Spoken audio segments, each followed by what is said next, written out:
Hello दोस्तों, 72वें गणतंत्र दिवस की आप सभी को हार्दिक शुभकामनाएं।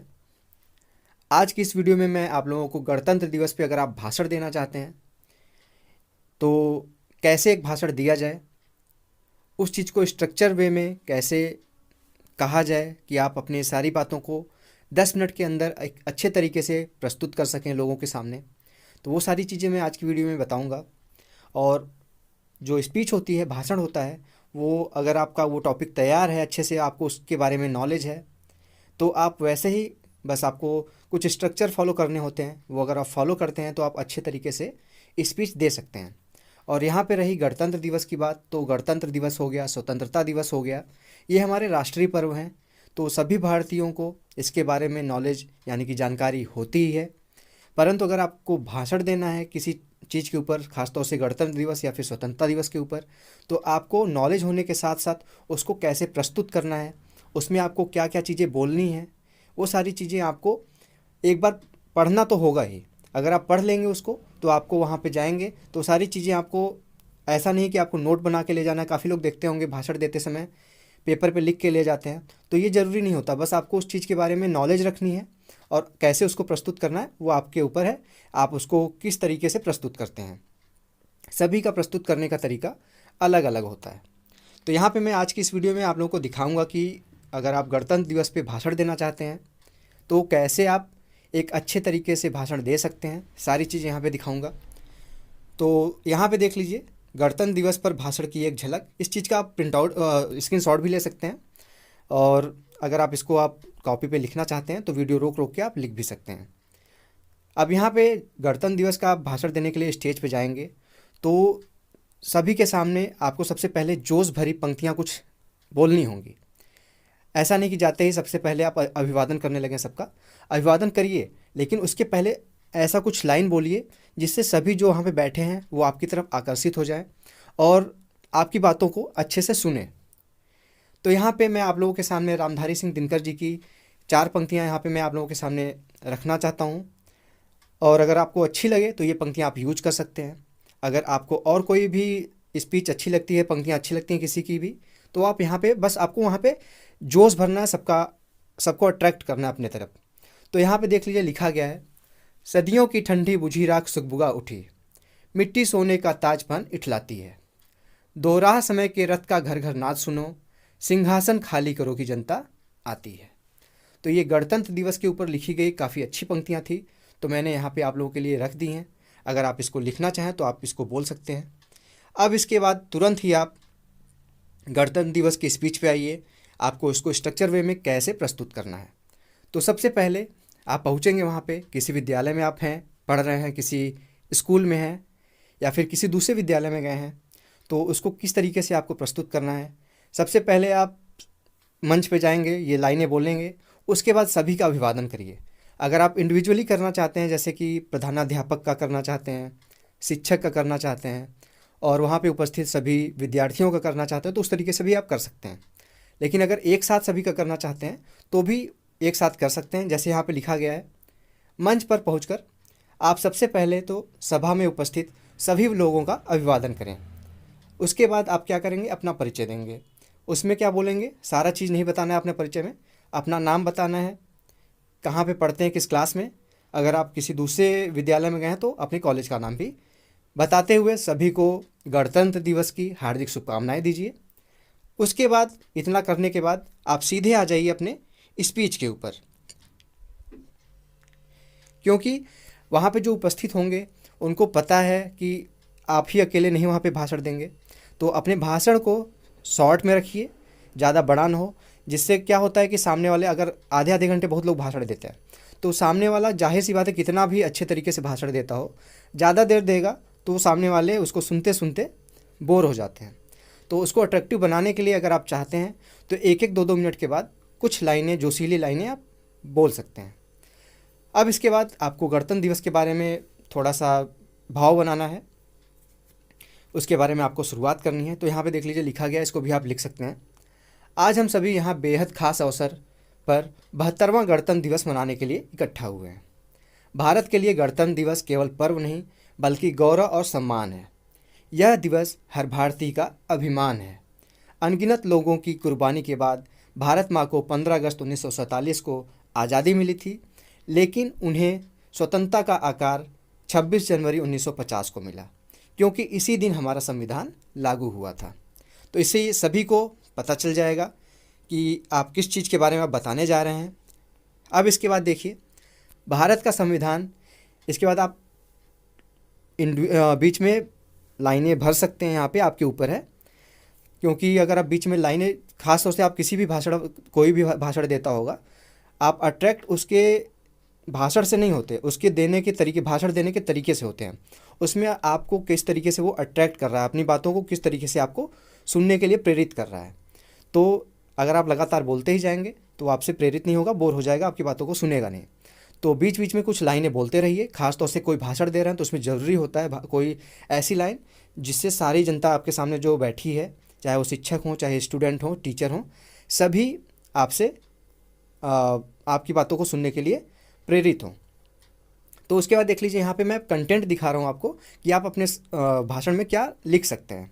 अब इसके बाद आप बोल सकते हैं भारत का संविधान एक लिखित संविधान है। अब संविधान के बारे में बताएंगे, क्योंकि गणतंत्र हमारा गणतंत्र दिवस मना रहे हैं, तो संविधान उसी दिन लागू हुआ था, तो संविधान के बारे में भी बताएंगे।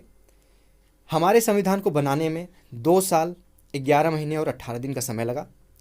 इससे जो बच्चे बैठे होंगे वो थोड़ा सा उनको जानकारी मिलेगी संविधान के बारे में। इसमें 395 अनुच्छेद और 8 अनुसूचियों के साथ भारतीय संविधान दुनिया में सबसे बड़ा लिखित संविधान है, जिससे हमें गौरव प्राप्त होता है। 26 जनवरी 1950 को डॉक्टर राजेंद्र प्रसाद ने गवर्नमेंट हाउस के दरबार हॉल में भारत के पहले राष्ट्रपति के रूप में शपथ ली। भारत के पहले गणतंत्र दिवस के मुख्य अतिथि इंडोनेशिया के राष्ट्रपति सुकर्णो थे। ये सारी डिटेल, छोटी छोटी बारीकी वाले डिटेल आप बच्चों को सबके सामने बोल दीजिए। इसके बाद अब आते हैं थोड़ी सी और इसके डिटेल में जाते हैं, अब थोड़ा सा और भाव बनाते हैं। हमारे देश के महान नेता और स्वतंत्रता सेनानी महात्मा गांधी, भगत सिंह, चंद्रशेखर आज़ाद, लाला लाजपत राय, सरदार वल्लभ भाई पटेल, लाल बहादुर शास्त्री और भीमराव अम्बेडकर आदि हैं। भारत को एक आज़ाद देश बनाने के लिए इन लोगों ने अंग्रेज़ों के खिलाफ लगातार लड़ाई लड़ी। अपने देश के लिए हम इनके समर्पण को कभी भूल नहीं सकते हैं। हमें ऐसे महान अवसरों पर इन्हें याद करते हुए सलामी देनी चाहिए। केवल इन लोगों की वजह से ये मुमकिन हुआ कि हम अपने दिमाग में से सोच सकते हैं और बिना किसी दबाव के अपने राष्ट्र में मुक्त होकर रह सकते हैं। तो इस चीज़ को यहाँ पे लिखा गया, इस चीज़ को आप अपने तरीके से बोलिए। वहाँ पे सभी का नाम लीजिए, जिसका भी नाम आपको याद आता है, महात्मा गांधी, चंद्रशेखर आज़ाद, भगत सिंह, सरदार वल्लभ भाई पटेल, किसी का भी आप नाम लीजिए, जरूरी नहीं कि सबका लीजिए। और उसके बाद इनको थोड़ा सा सम्मान दीजिए कि इन्होंने जो किया वो हम कभी भूल नहीं सकते। इनको हम हर वर्ष 15 अगस्त, 26 जनवरी को याद करते हैं, जो इन्होंने हमारे देश के लिए किया। हम आज आज़ाद हैं, हम आज आज़ाद कह सकते हैं कि हम आज़ाद हैं, तो ये सिर्फ इन लोगों की वजह से हुआ। इस तरीके से आप वहाँ पे बोल सकते हैं। उसके बाद यहाँ पे थोड़ा सा प्रेजेंट से जोड़िए। अब यहाँ पे सबसे अच्छे उदाहरण हैं डॉक्टर अब्दुल कलाम जी। उनके जो लाइनें थी उसको यहाँ पे बता सकते हैं कि डॉक्टर अब्दुल कलाम ने, क्योंकि ये जो थे डॉक्टर अब्दुल कलाम, इनको सब पसंद करते हैं।